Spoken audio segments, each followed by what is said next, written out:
નમસ્તે વિદ્યાર્થી મિત્રો, આજનો આપણો વિષય છે કલ્લોલ, ધોરણ 2, આપણું લેક્ચર છે 6. એમાં આજે આપણે પાઠ 7મો આમ પણ હોય. ચલો બધા ચોપડી કાઢો. એમાં 84 નંબરનું પેજ ખોલો અને જુઓ. તો ચાલો આમ પણ હોય આપણે જોઈએ. તો ચાલો ગાઈએ ગીતડું. 1.5 ફૂટની દાઢી ને 4 ફૂટની ચોટલી. 1.5 ફૂટની દાઢી ને 4 ફૂટની ચોટલી. ગધા ઉપર બેસી ડોસો માથે મૂકી પોટલી.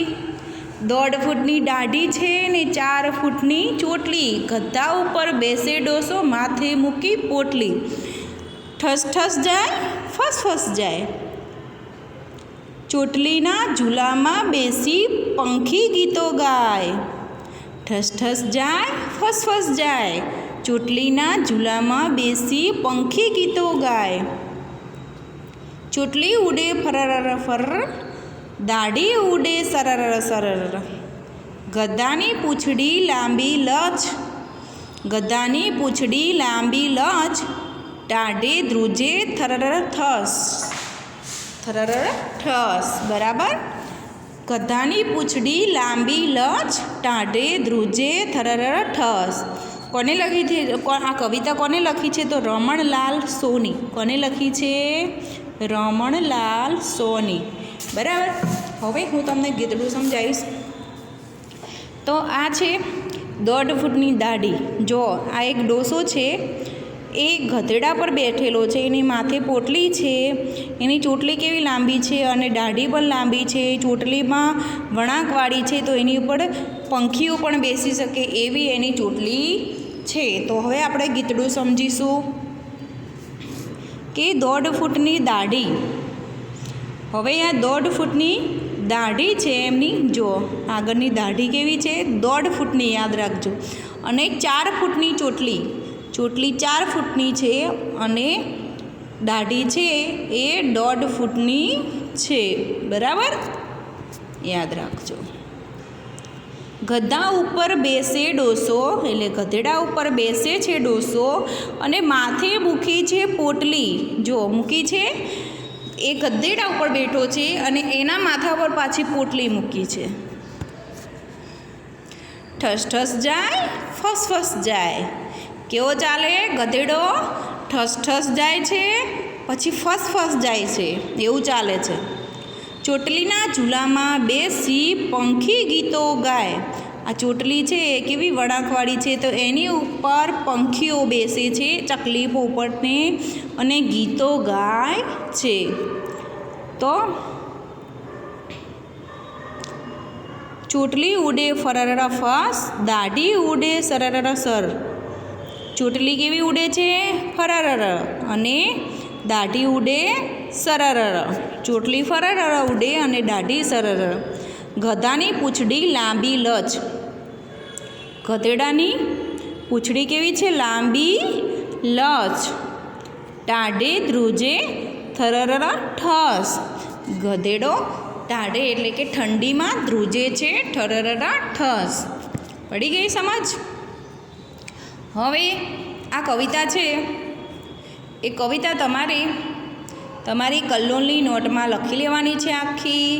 અને એક વખત હવે આપણે નીચે જોઈશું સમાચાર. આ આપણા હસવા માટે સમાચાર છે. તમને હસવું આવે તો તમે હસી શકો છો. વડોદરામાં ખૂબ તાપ પડ્યો, તળાવમાં લાગી આગ. વડોદરામાં ખૂબ તાપ પડ્યો અને તળાવમાં લાગી આગ. તળાવમાં કોઈ દિવસ આગ લાગે? ના લાગે. પાણીમાં આગ ના લાગે ને. પાણી સુકાવા લાગ્યું અને બધી માછલીઓ જીવ બચાવવા ઝાડ પર ચડી ગઈ. જુઓ, બધી માછલીઓ જીવ બચાવવા ક્યાં ચડી ગઈ? ઝાડ પર. એ મુમકિન જ નથી. પાણીમાંથી માછલી બહાર નીકળે તો મળી જાય, તો ક્યાંથી ઝાડ પર ચડે? અને કોઈ દિવસ માછલી ઝાડ પર ચડી શકે નહીં. અને પાણી સુકાવા આગ લાગી તો પાણી સુકાવા લાગ્યું, એવું પણ હોય નહીં. આ ખોટા બધા સમાચાર છે, ખાલી હાસ્ય માટે. લાલાભાઈના લગ્નમાં થાળીમાંથી લાડુ ઉડ્યા.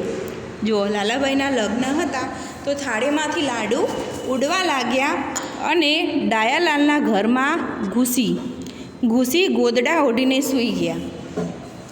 હવે થાળીમાંથી લાડુ ઉડીને ડાયાભાઈના ઘરમાં ઘૂસી ગયા અને ગોદડા ઓઢીને સૂઈ ગયા. લાડવા કોઈ દિવસ ગોદડા ઓઢીને સૂવે? તો પછી હાસ્ય સમાચાર છે આ, બરાબર. પોપટે પૃથ્વીની 4 ઘડી કરી. પોપટે પૃથ્વીની 4 ઘડી કરી. પોપટ પૃથ્વીના 4 આંટા મારી શકે? મુમકિન નથી. વિમાનમાં મૂકી પછી વિમાનને પાટા ઉપર દોડાવી મૂક્યું. પોપટે પૃથ્વીની 4 ઘડી કરી, વિમાનમાં મૂકી પછી વિમાનને પાટા ઉપર દોડાવી. વિમાન પાટા પર ચાલે? નહીં, આકાશમાં. પાટા પર કોણ ચાલે? ટ્રેન. આવતીકાલે શાળામાં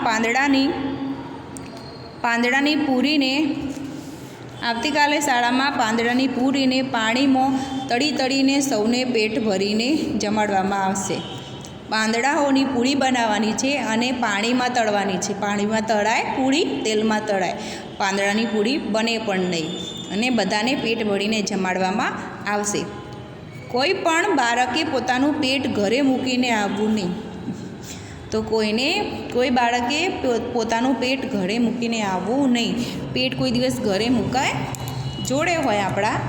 તો હાસ્ય સમાચાર હતા. શું હતું? હાસ્ય સમાચાર, બરાબર. તો તમારે આ સમાચાર નથી લખવાના, કવિતા એક વખત લખી લેવાની છે. તો હવે આપણો આ પાઠ છે ગોળીઓ ગોમ. તો આ ગોળિયાની એક નાનકડો પાઠ છે, એમાં વાર્તા છે. જો આપણે આજે થોડી જોઈ લઈએ. એક નાનકડું ગામ હતું. એક ગામ હતું નાનું. ગામમાં સોમાભાઈ નામના ખેડૂત રહે. ગામમાં કોણ રહેતું હતું? સોમાભાઈ નામના ખેડૂત રહેતા હતા. તેમની પાસે 2 બળદ. તેમની પાસે કેટલા બળદ હતા? 2 બળદ હતા. એક નાનકડું ગામ હતું, એમાં સોમાભાઈ નામના ખેડૂત રહેતા હતા. એમની પાસે 2 બળદ હતા. એકનું નામ કાળિયો ને બીજાનું નામ ઘોડિયો. જો 2 બળદ છે. આ સોમાભાઈ છે, એમની જોડે 2 બળદ. એકનું નામ કાળિયો ને આનું નામ ઘોડિયો. તો બંને બળદ એમને ખૂબ વાલા. સોમાભાઈને બંને બળદ વાલા હતા. તો માર્ચ મહિનો આવ્યો, બાજરી વાવવાનો સમય થયો. બાજરી ક્યારે વવડાય? માર્ચ મહિનો આવ્યો ત્યારે બાજરી વાવવાનો સમય થયો. તો વાવડી માટે પહેલાં ખેતર ખેડવું પડે. સોમાભાઈએ પોતાનું ખેતર ખેડવા બંને બળદ લઈને ગયા. પોતાનું વાવણી કરીએ, આપણે વાવણી કરવી હોય, કંઈ પણ ખેતરમાં વાવવું હોય તો પહેલાં ખેતરને ખેડવું પડે, એની જમીનને ઉખાડવી પડે, પછી વાવણી કરાય. તો અડધું ખેતર ખેડ્યું અને બપોર થઈ. જો અડધું ખેતર ખેડેલું છે ને, આ બાજુની જમીન ખેડવાની બાકી છે અને બપોર પડી એટલે ભૂખ લાગે. સોમાભાઈ તો ભાતું એટલે કે જમવાનું, બપોરનું જમવાનું હોય એને તળપદી ગુજરાતી ભાષામાં પહેલાં ભાતું કહેવાતું. એટલે બપોરનો ટાઈમ થાય, લોકો ખેતરમાં કામ કરવા જાય અને બપોરે ખાવા માટે ભૂખ લાગે ત્યારે ભાતું ખાય. આપણે જમવાનું કહીએ, એ લોકો ભાતું કહેતા. ભાતું ખાઈને આરામ કરવા સૂતા. જો ભાતું ખાઈ અને એક ઝાડની નીચે કેવા સૂઈ ગયા છે અને બંને બળદને ઊભા રાખેલા છે. હવે સોમાભાઈ ઊંઘીને ઉઠે છે. શું થાય છે જોઈએ ચલો. જાગીને જોયું તો 2 બળદમાંથી 1 બળદ ગાયબ. જાગીને એવું જોયું તો 2 બળદ હતા, એમાંથી 1 બળદ હતો નહીં, ગાયબ થઈ ગયો હતો, એટલે ગુમ થઈ ગયો હતો. ખેતરમાં કાળિયો જ હતો. ખેતરમાં જાગીને જોયું તો એકલો કાળિયો હતો, ઘોડિયો દેખાતો ન હતો. ઘોડિયો તો દેખાયો જ નહીં.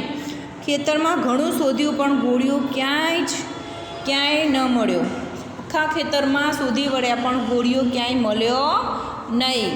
હવે આ વાર્તામાં એક નાનકડું ગામ હોય છે. એ ગામમાં સોમાબાઈ નામના ખેડૂત રહેતા હોય છે. એમની પાસે 2 બળદ હોય છે. એ બળદ એમને ખૂબ વાલા હોય છે. એક બળદનું નામ છે ગોળિયો અને બીજા બળદનું નામ કાળિયો. બરાબર. હવે માર્ચ મહિનામાં બાજરીની વાવણી કરવાની છે. કયા મહિનામાં બાજરી વાવવાની છે? તો માર્ચ મહિનામાં.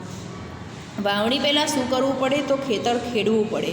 સોમાભાઈ પોતાનું ખેતર ખેડવા કોને લઈ જાય છે? તો બંને બળદને લઈ જાય છે. અડધું ખેતર ખેડ્યા પછી બપોરે સોમાભાઈ શું કરે છે? તો બપોરે સોમાભાઈ ભાતો ખાઈને આરામ કરવા જાય છે. હવે જાગીને સોમાભાઈ શું જોવે છે? તો સોમાભાઈ જાગીને જોવે છે તો 2 બળદમાંથી એક બળદ ગાયબ થઈ ગયો હોય છે. કાળિયો હોય છે અને ગોળિયો ગાયબ થઈ ગયો હોય છે. ખેતરમાં ઘણું શોધે છે પણ ક્યાંય એમને ગોળિયો દેખાતો નથી. હવે આગળ ગોળિયો ક્યાં ગયો હશે? સોમાભાઈ શું કહે છે? હવે ગોળિયો ક્યાં ગયો હશે? ક્યાંય દેખાતો જ નથી.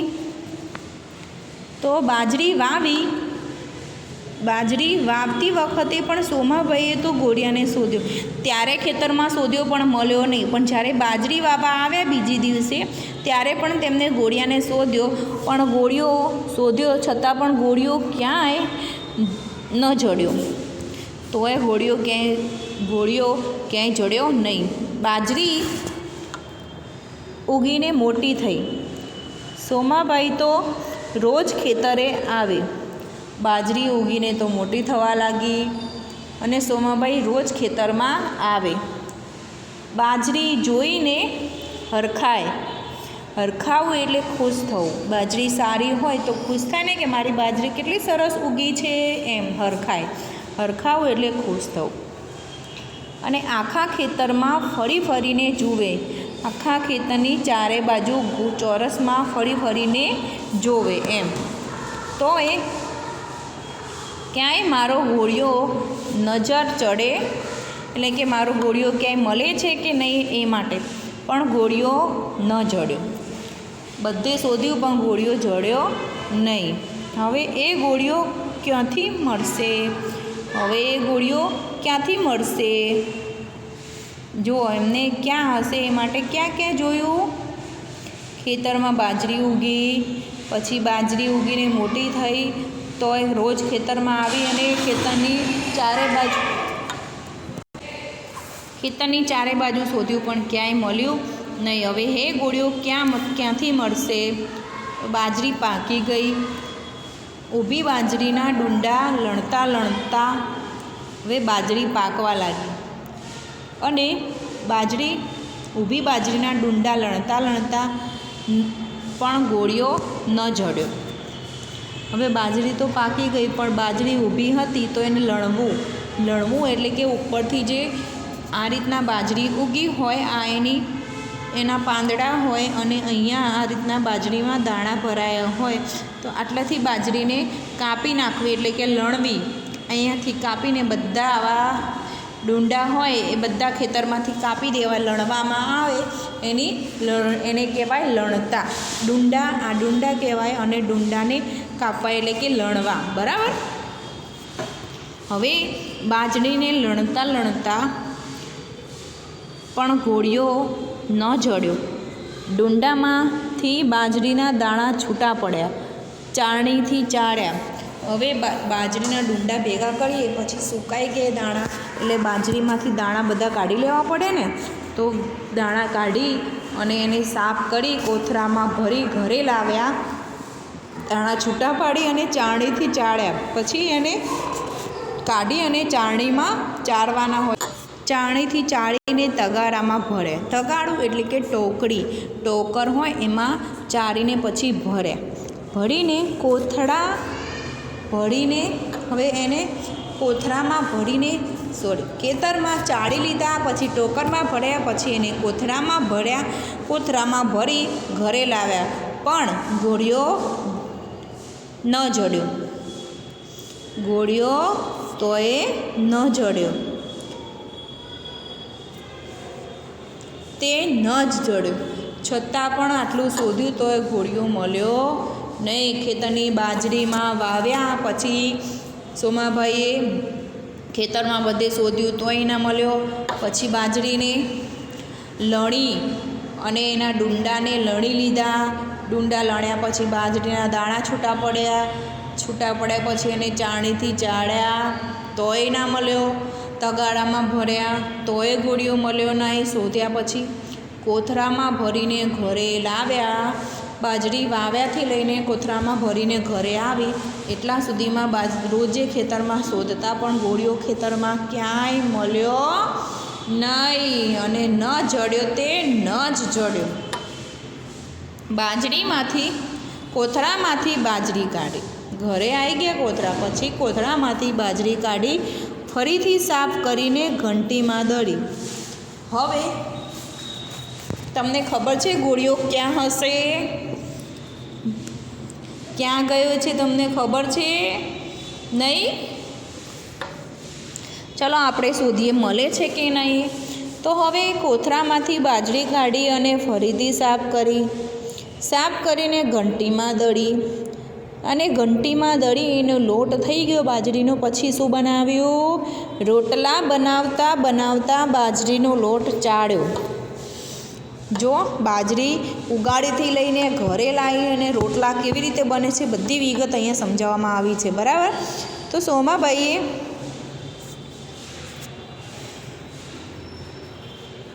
કોથરામાંથી સાપ કાઢી અને ઘંટીને શું કર્યું? ઘંટીમાં દાણા દળ્યા. પછી એનો લોટ કર્યો. લોટ કરી અને એના લોટને ચાળણીથી ચાળ્યો.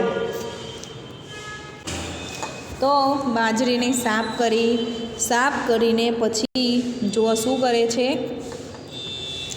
ઘંટીમાં દળી એના રોટલા બનાવતા પહેલાં બાજરીનો લોટ ચાળણીથી ચાળી જોયો. લોટ ચાળ્યો તોય ઘોડિયો જડ્યો નહીં. તે ન જ જડ્યો. સોમાભાઈએ તો સતત ઘોડિયાના વિચાર આવ્યા કરે. કેમ કે ઘોડિયો એમને બહુ પ્રિય હતો. મારો ઘોડિયો ક્યાં ગયો હશે ને શું કરતો હશે? એમને એ જ વિચાર આવે કે મારો ઘોડિયો ક્યાં ગયો હશે, શું કરતો હશે. ઘરના બીજા સભ્યો પણ ઘોડિયાની ચિંતા કરતા હતા. નવી બાજરીના પહેલા રોટલા તૈયાર થયા. સરસ મજાના ગરમ મોટા રોટલા સૌ સાથે જમવા બેઠા. તો નવી બાજરીના રોટલા તૈયાર થયા છે. પહેલી વખત રોટલા બનાવ્યા છે અને સરસ મજાના ગરમ મોટા રોટલા બન્યા છે અને સૌ ઘરના સાથે બેસીને જમવા બેઠા છે. તમને લાગે છે કે ઘોડિયો મળશે? હજી મળ્યો નથી. હવે હજી તમને લાગે છે કે મળશે કે નહીં મળે? બોલો તો, મળશે? ઓકે, ચલો જોઈએ આગળ મળે છે કે નહીં અને ક્યાંથી મળે છે તો એ પણ જોઈએ. સૌની થાળીમાં રેવાબેને એક રોટલો મૂક્યો. હવે આ રેવાબેન કોણ છે? તો સોમાભાઈના પત્ની છે. રવાબેન એમને રોટલા બનાવ્યા અને બધાને જમવા બેસાડ્યા અને બધાની થાળીમાં એક આખો રોટલો મૂક્યો. સોમાભાઈની દીકરી સપનાએ કોપટી બહુ ભાવે. હવે સોમાભાઈની પત્નીનું નામ રેવાબેન છે અને એમની દીકરી છે એનું નામ સપના છે. તો સપનાને રોટલાનો જે કડક કોપટી હોય એ બહુ જ ભાવે. તો હવે સપના શું કરે છે ચલો જોઈએ. તો એને રોટલાની કોપટી બહુ ભાવે તો તેણે હળવેકથી રોટલાની કોપટી ખોલી. રોટલાની કોપટી ધીરે રહીને એને તોડી અને એકાએક મુઠ્ઠીથી ચીસ પાડી. કોણે ચીસ પાડી? સપનાએ. બાપુ આપણો ઘોડિયો, શું કહે છે ચીસ પાડીને? બાપુ આપણો ઘોડિયો. સોમાભાઈએ તો થાળી ધકેલી કૂદકો માર્યો ને કોપટી નીચે જોયું. રોટલાની કોપટીની નીચે જોયું તો નિરાતે બેઠો બેઠો વાઘોળતો હતો. ઘોડિયો નિરાતે કોપટીની નીચે બેઠો બેઠો વાઘોળતો હતો. સોમાભાઈ તો નાચવા માંડ્યા. મળી ગયો, મળી ગયો, મળી ગયો, મારો વાલો ઘોડિયો મળી ગયો. એટલે કે મળી ગયો, મારો ઘોડિયો મને મળી ગયો, મળી ગયો, મારો વાલો ઘોડિયો મને મળી ગયો. ઘોડિયો ખેતરમાંથી ખોવાયો હતો અને ક્યાં મળે છે જુઓ તો આજે રોટલાની જો કોપટી ઉખાડી છે એની નીચે બેઠેલો છે અને બેઠો બેઠો વાઘોળતો હતો અને મળી જાય છે. ઘોડિયો રોટલામાંથી મળ્યો અને ખોવાયો ક્યાં? ખેતરમાં. તો તમને આ મુમકિન લાગે છે? આ વાર્તા હસવું આવે એવી છે. કેમ કે રોટલાની કોપટીની નીચે કોઈ દિવસ ઘોડિયો મળે ના મળે. એવડો મોટો ઘોડિયો હોય બળદ જે રોટલામાં સમાય ખરો નહીં ને. તો આ 86 નંબરનું પેજ આપણું પૂરું થયું. તમને ક્યાં હસવું આવ્યું એ તમે અહીંયા જ્યાં હસવું આવે એની નીચે તમે આમ લીટી કરીને મને કહેજો, બરાબર? પેન્સિલ વડે. ઓકે, તો વાર્તામાં મજા આવી ને? તો આગળ હું તમને આ પાઠ તમારે એક વખત 2 વખત વાંચી જવાનો છે આખો, એટલે તમને વાંચતા આવડે. એક એક લીટી તમારી મમ્મીની જોડે બેસીને આખો પાઠ વાંચન કરવાનું છે. 2 વખત વાંચન થવું જોઈએ. તો વાંચી જશો તો જ પાઠના પ્રશ્નો આવડશે, બાકી પાઠના પ્રશ્નો આવડશે નહીં. Okay, thank you.